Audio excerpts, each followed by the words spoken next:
반갑습니다. 돈되는 부동산입니다. 부산에 많고 많은 재개발 중에 사구를 여러분들에게 추천하신다면 여러분들은 어떤 반응을 보이시겠습니까? 사구의 대장이 될 그곳입니다. 괴정 5구역. 왜 추천하는지 같이 한번 살펴보시겠습니다. 자, 이렇게 아파트 단지를 제가 두 개를 가지고 왔는데요. 혹시 이거 보시고 어딘지 아시는 분은 아실 거예요. 근데 이렇게 사진을 가지고 오니까 사진에 단지명이 적혀 있더라고요. 왼쪽은 그렇죠. 잘 안 보이실 수도 있는데 당리푸르지오입니다. 오른쪽에 있는 단지는 자이죠. 해운대 자이입니다. 왜 이 두 개 단지를 비교군을 가지고 왔냐고 하면 아마 딱 보시면 느끼실 수 있을 겁니다. 입주 시기가 같습니다. 분양 시기가 거의 비슷합니다. 규모는 차이가 납니다. 한 500세대, 1000세대 한 2배 정도 차이가 나지만 500세대 이상의 좀 큰 단지다라고 이렇게 같이 보시면 될 것 같고요. 분양가죠. 중요한 거는 분양가가 당리포르지오도 800만 원대 그리고 해운대 자이도 860만 원에서 900만 원 초반대 거의 비슷한 금액이었음에도 불구하고 현재 시세는 왼쪽에 당리포르지오 같은 경우는 약 한 5억 정도의 형성이 되어 있고요. 그리고 해운대 자이는 약 한 10억에 형성이 되어 있습니다. 엄청난 자산의 차이가 발생을 해버렸죠. 당리포르지오 같은 경우는 평당 800만 원, 900만 원 기준으로 봤을 때 34평이 한 3억 정도 하는 것 같아요. 왼쪽 오른쪽 비슷하게 3억에서 3억 초반대. 그러면 물론 시세 차익은 분명히 있습니다. 약 한 왼쪽 같은 경우는 한 1억 5천에서 2억 정도, 오른쪽은 5억 아니네요. 6억 5천에서 한 6억 정도 발생을 할 것 같네요. 예. 왼쪽은 당리포르지오고 오른쪽은 해운대 자이죠. 사실 이 단지의 비교가 아니라 결국은 여기에 속해 있는 지역이 어디냐, 사구인지 해운대군지. 그럼에도 불구하고 제가 오늘 들고 온 것은 이 사구입니다. 그러면 이렇게 안 오르는 지역을 그리고 투자를 하면 안 되는 곳을 오늘 왜 들고 왔냐라고 이렇게 의문을 가지실 수도 있으시겠지만 같이 그 이유를 한번 살펴보는 시간을 좀 가졌으면 해요. 자, 왼쪽은 당리포르지오, 오른쪽은 해운대 자이, 매매가랑 지금 올라와 있는 매물 금액들을 가지고 왔고요. 이거는 좀 그렇죠. 예. 면적이 작은 거를 제가 잘못 들고 왔네요. 지금 한 10억 정도에 다 10억, 11억에 다 올라와 있습니다. 이렇게 두 번째 거 보시면. 예. 그래서 아까 제가 말씀드린 그 금액이 지금 실거래가 그리고 호가 거의 비슷하게 형성이 돼 있다라는 거고, 이건 아파트 실거래가 아실이라는 사이트에서 들고 왔습니다. 괴정 5구역의 재개발 투자 이유, 그냥 본격적으로 한번 알아보도록 하겠습니다. 첫 번째는 사구라서 투자자가 적습니다. 그렇죠. 절대적으로 이 둘 중에 하나를 선택을 하라고 하면, 당연히 아파트 둘 중에 하나 선택하라고 하면 여러분은 이걸 선택해야죠. 바보가 아닌 이상. 그죠? 무조건 해운대 선택을 하셔야 됩니다. 예. 그죠? 하지만 우리는 같은 프리미엄, 우동 3구역과 괴정 5구역의 프리미엄이 같지 않습니다, 여러분. 그죠? 우동 3구역은 한 5억에서 6억 정도 형성이 돼 있나요? 예, 그 정도 형성이 돼 있는데도 불구하고 4구의 괴정 5구역은 그 정도의 대규모의 지역 내에서는 우동 3구역이 가지는 입지만큼 지역 내에서는 서부산에서는 정말 좋은 입지에도 불구하고 서부산이라는 이유 하나만으로 이런 낮은 평가를 받고 있고 그게 프리미엄에 반영이 되어 있습니다. 지금 프리미엄 같은 경우 한 1억보다 적거든요. 같이 한번 나중에 볼게요. 금액을. 그리고 관처가 났어요. 관처가 났기 때문에 지금 작년 12월부터 이주를 하고 있습니다. 그래서 가시화가 돼 있죠. 이 가시화가 돼 있다라는 거는 리스크가 그만큼 줄어들었다는 겁니다. 그래서 재개발 잘 모르면 관처된 거 사라라는 얘기도 있습니다. 그게 물론 이주가 100% 안 돼서 이주 기간이 좀 길어질 수도 있지만 이주만 다 된다고 하면 철거 사실 철거는 그냥 절대적인 기간이고요. 뭔가 사업이 무리하게 지연될 수 있는 여지는 사실 크지 않거든요. 예. 근데 이제 철거 이후에 또 분양 타이밍에 대한 문제는 있지만 사실 그거는 착공 이후에 뭔가 일반 분양에 대한 시기가 논할 뿐이지, 이 간처가 나면 결국에는 아파트가 뚝딱뚝딱 지어진다라고 이렇게 생각을 하시면 될 것 같아요. 그러니까 재개발을 샀는데 10년, 20년 안 돼요. 뭐, 그럴 수 있죠. 30년도 안 돼요. 뭐, 이렇게 너무 오래 걸려요. 뭐, 그러실 수는 있는데, 간처난 이유는, 괜찮다라고 말씀을 드리고 싶고요. 그 다음에 간처가 나면 이주비 60%가 나오죠. 무이자 대출로 나옵니다. 그렇기 때문에 프리미엄을 제외한 간평이 2억짜리라고 하면 60%인 1억 2천만 원이 이주비, 죄송합니다. 맞나요? 예. 2억이라고 하면, 그죠? 60%인 1억 2천만 원이 이주비로 나오고 8천만 원은, 입주권을 가진 그 명의에서 안아야 되는 금액이죠. 마지막으로 이 3번인데요. 요건 진짜 만구 제 생각인데요. 예. 사하구가 여러분 실은 사하구의 신축이 없었어요. 그래서 강서구에 그렇죠. 뭐 오션시티, 그리고 국제신도시, 그리고 지금 에코시티, 에코도 많이 넘어갔지만, 물론 이 강서구의 계획 단지들의 장점은 분명히 있습니다. 하지만 이 서부산에서 좀 대단지의 매스가 큰, 그리고 이제 균형 있는 발전이 이루어지지 못하다 보니까 이 낙동강 다리를 많이 건너갔습니다. 그리고 실제로 건너간 이후에 만족도도 높지만, 또 원도심에 대한 복귀에 대한 그 기대와 아직까지는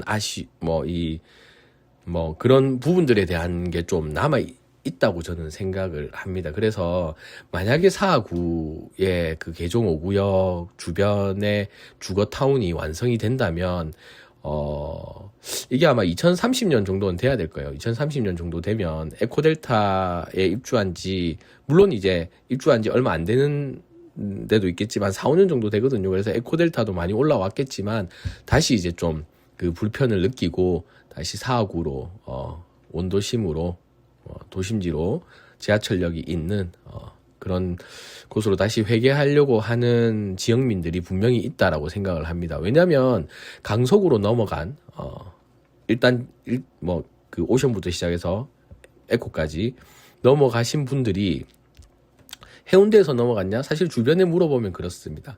해운대 쪽에 사시는 분에게 에코 어떻습니까? 투자로 괜찮습니다 라고 하면 사실 조금 반응이 되게 차갑습니다.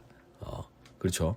뭐 동대구도 마찬가지고 남구, 수영구에 계시는 분들도 강서구 쪽은 많이 안 보거든요. 근데 이 많은 강서구의 이 단지들의 입주민들은 대부분 물론 김해나 아니면 창원에서의 유입도 있었겠지만 서부산에서의 유입을 무시할 수 없었다. 그리고 그 유입된 인구들이 다시 사하구로 돌아오면 그 부분이 전부 다 시세나 아니면 가치에 반영이 될 거다라는 게 제 생각입니다. 자, 4번 서부산에서 모든 걸 갖춘 대단지입니다. 사실 서부산이라는 요 단어를 제외하면 모든 걸 갖춘 대단지 8방미인 딱 그 자체입니다. 한번 볼게요. 네이버 지도상입니다. 지금 힐스테이트 4역이죠. 예. 힐스테이트 4역이고 여기 요즘 전세가 엄청나요. 4억 한 6천, 4억 5천, 6천 이렇게 나가더라고요. 지금 4역 바로 앞에 있는 여기입니다. 여기. 예, 여기죠. 근데 보면 여기 힐스테이트 4는 개정 5구역이 들어오면 같이 상생하면서 공존하는 그런 그림이 그려지겠죠.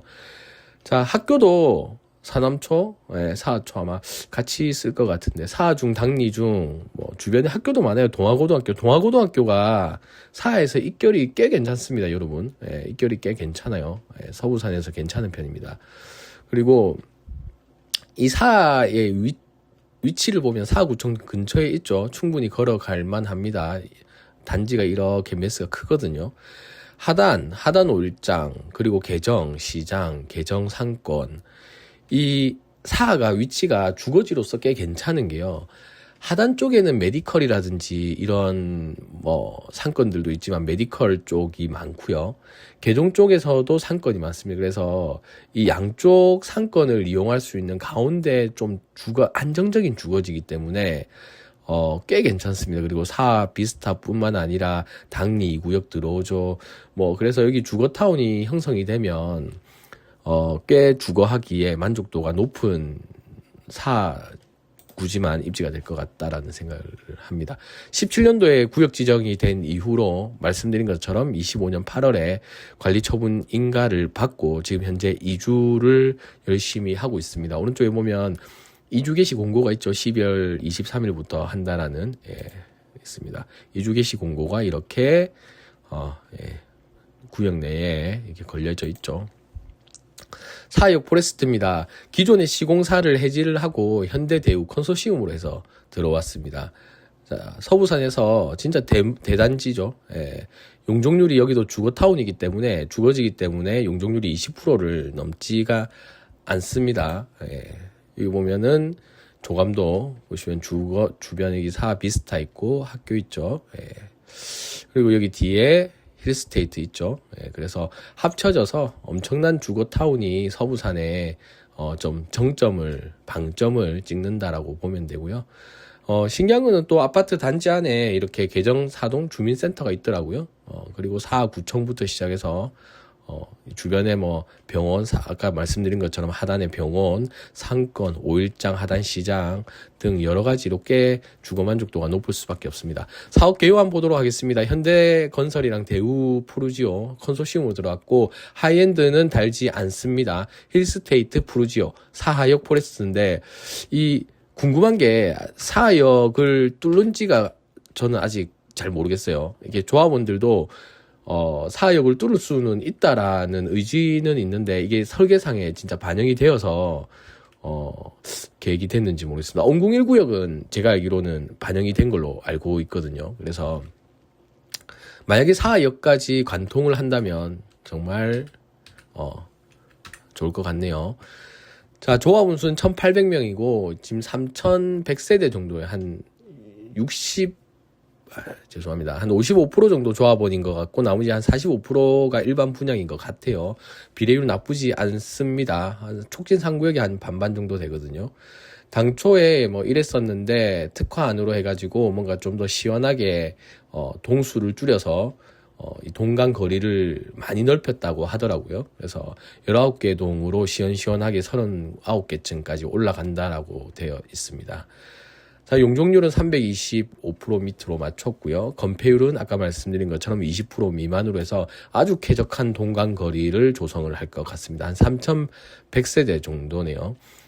예상 일정입니다. 2026년 5월까지 이주 기간을 종료해서 26년 하반기에 철거를 완료하고 착공 예정이라고 하는데 사실 조금 무리한 감이 없지 않아 있습니다. 29년도 준공 및 입주인데 사실 이거면 23년이 안 걸리거든요. 요거는 제가 블로그에서 가지고 왔는데 조금 무리가 있는 일정 같고요. 정상적으로 하면 보통 이주하고 철거하면 한 2년 정도 걸리거든요. 그러면은 25년에 시작했으니까 27년 말까지 하고 28, 29, 30, 31까지 하면 31년 내 준공하는 거를 목표로 해야 되지 않을까라고 생각을 합니다. 물론 사업이 그거보다 더 당겨지면 그거는 조합원으로서 당연히 반겨야 될 입장이고요. 전용 면적에 대한 금액을 한번 가지고 와봤습니다. 조합원 분양가는 5구 타입 24평 같은 경우에 한 3.3억, 84 타입 같은 경우에 5억을 안 넘죠. 4.7억 정도 됩니다. 조합원 분양가가 평당 한 1,650만 원 정도 되더라고요. 그래서 기존 조합원 분양가였고 변경 조합원 분양가는 아까 말씀드린 것처럼 1,650만 원을 적용을 하면 20평대가 24평이 약 4억 조금 안 되고요. 30평대가 한 5억 6천 정도 됩니다. 일반 분양은 지금 현재 예상 시세고요.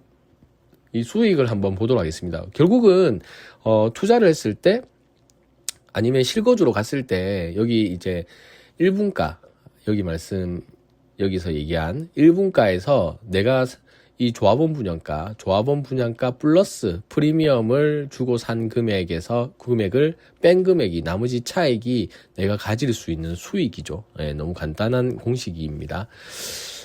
하지만 이 프리미엄 같은 경우에 지금 아까 말씀드린 것처럼 우동 상구역은 5억 6억이 형성이 돼 있거든요. 5억 원대입니다. 근데 여기 같은 경우는 실은 1억 원 내외예요. 1억 원이 안 되더라고요. 84 타입 같은 경우에는. 물론 좀 변동이 있는지는 모르겠지만 거의 1억이 최근 매물 봐도 1억이 안 됐어요. 그래서 왜 4구를 추천을 하냐라고 하면 물론 절대적으로 가격이 같다면 우동을 가야죠. 당연히 해운대를 가야 되는데 한 5배 정도가 차이가 나기 때문에 여기도 꽤 괜찮은 투자처와 그리고 꽤 실입주를 생각을 한다고 하더라도 꽤 괜찮은 실거주 만족도를 가지고 올 수 있는 구역이다라고 생각을 합니다.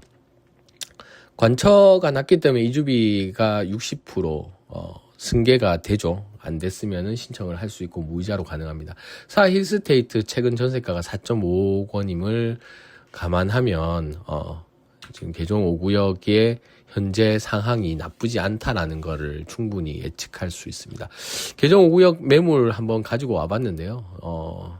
물론 변동은 또 있을 수 있고 부동산마다 가격은 다를 수 있습니다. 프리미엄이 84 같은 경우에 그렇죠. 이 인수가가 싼 것들이 프리미엄이 보통 조금 높습니다. 상대적으로. 그리고 84 타입 같은 경우에는 6천만 원, 그리고 금액이 인수가가 좀 올라가게 되면 아무래도 프리미엄이 좀 떨어집니다. 그래서 이주비 대출 실행하면 인수가가 금액이 떨어지죠. 그래서 매가 대비해서 인수가가 낮아지는 그런 투자처가 괜찮다라고 생각하시면 될 것 같아요. 자, 다시 한번 보겠습니다. 개정 5구역의 투자 이유, 키포인트 마지막 한 번 더 짚고 갈게요. 4구라서 투자자가 적다, 프리미엄이 낮다, 철거 시작 후에 가시화가 어느 정도 되었다, 그리고 투자금 이주비 때문에 투자금이 적다. 강속으로 갔던 사람들이 다시 4구로 돌아올 수 있는 충분한 여지가 있다. 서부산에서 모든 걸 갖춘 대잔지 팔방미인이다. 오늘 여기까지 정리하도록 하겠습니다.